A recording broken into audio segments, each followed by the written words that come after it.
Good morning. Today's thought from the Bible. Therefore, do not be unwise, but understand what the will of the Lord is. Ephesians 5:17. The people of Ephesus, a Gentile nation, were new believers in Christ.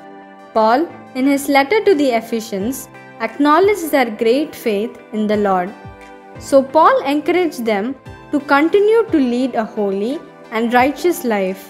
Sometimes they may backslide in their faith, and it causes them to return to their wicked ways.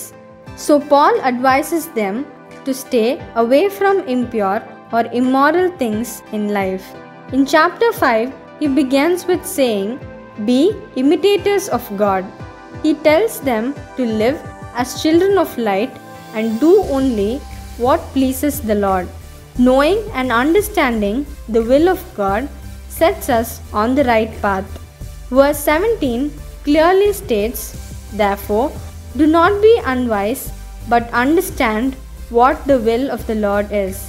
Understanding suggests using our mind to discover and do the will of God.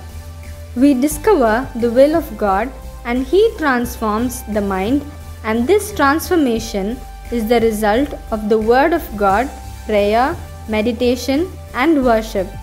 This means that learning His will involves gathering facts, examining them, and praying for wisdom. God does not want us simply to know His will. He wants us to understand His will.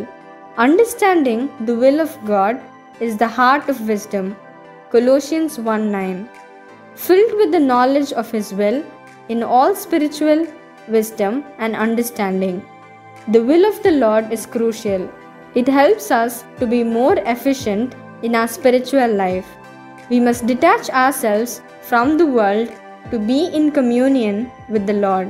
And do not be conformed to this world, but be transformed by the renewing of your mind, that you may prove what is that good and acceptable and perfect will of God.